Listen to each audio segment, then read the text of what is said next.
Kapapasok lamang pong balita, hindi po bababa sa 19 na sasakyan ang nagkarambola sa C5 Ortigas sa flyover sa Pasig. May ulat on the spot si Manny Vargas ng Super Radio DZBB. Manny? Yes, Tony, 19 nga na masasakyan yan, kabilang ang 5 mga truck at 3 motorsiklo ang nasangkot sa karambola ng mga sasakyan kaninang pasado alas 10 ng umaga sa bahagi naman ng Barangay Ugong, sakop ng lungsod ng Pasig. Northbound lane ng Ortigas flyover ang apektado dahil sa sinakop ito ng mga sasakyan kung saan ay sinasabing nagsimula ito sa nawalan ng preno na 10-wheeler truck na may karga ng mga sako ng balat ng trigo na papunta sana ng lalawigan ng Bulacan.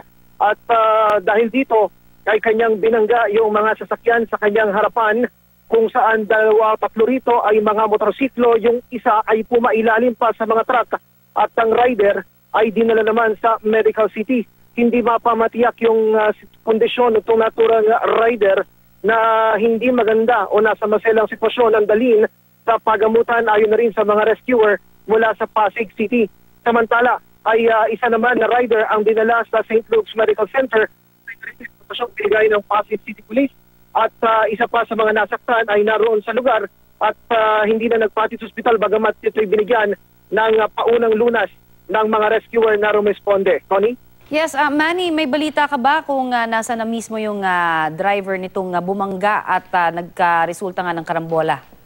Si Juan Mirabuena Esteban ay dinala na ng Pasig City Police para nga sa investigation at nauna na itong nagbigay ng katiyakan na siya ay hindi tatakas dahil na rin sa takot nito na mas lalo pang bumigat yung kanyang kasong kinakaharap. At sa kanyang paliwanag, sinasabi niyang nung sa tuktok sila ng flyover ng Ortigas ay sinubukan niyang magmenor dahil na rin sa nakita niyang traffic sa bandang unahan. Pero hindi na kumagat yung kanyang preno na naging dahilan para tuluyang bumulusok yung truck hanggang sa salpukin niya yung mga sasakyan sa bandang unahan.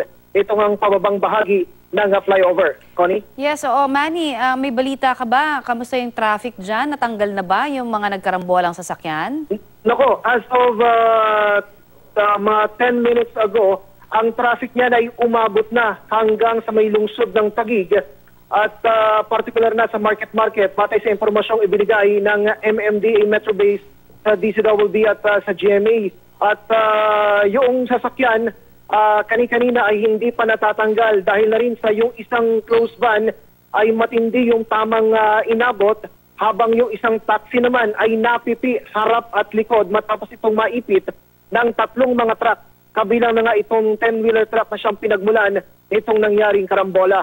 So medyo aabot pa ng ilang minuto bago tuluyang matatanggal o malilinis ito namang pagkakabara ng Ortigas flyover northbound sa bahagi nga ng Ugong, lungsod ng Pasig. Tony? Oo, Manny, para lang malinawan lang din ako kasi hindi ko masyado narinig. Kung yung mga nasugatan ba, minor lamang yung kanilang natamo, meron bang nag-critical? Yung isa yung sinasabing critical, hindi maganda yung sitwasyon na rider ito. Yung rider na positlong pumailalim sa mga truck at ito ay dinala sa Medical City sa lungsod ng Pasig. Hindi pa natin alam, wala pang nagbibigay ng konfirmasyon sa kanyang kalagayan sa mga oras na ito. Habang yung isa pa na biktima, sinasabing rider din ito, ay dinala naman sa St. Luke's Medical Center sa lungsod ng Taguig batay sa impormasyong binigay sa atin ng Pasig City Police. May nakita po tayong isang iika-ikang driver. Ito yung driver ng kulay violet or ube na Honda Civic.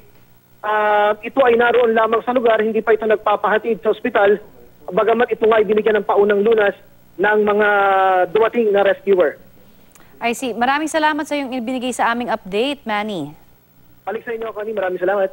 Yan po naman si Manny Vargas ng Super Radio DZBB.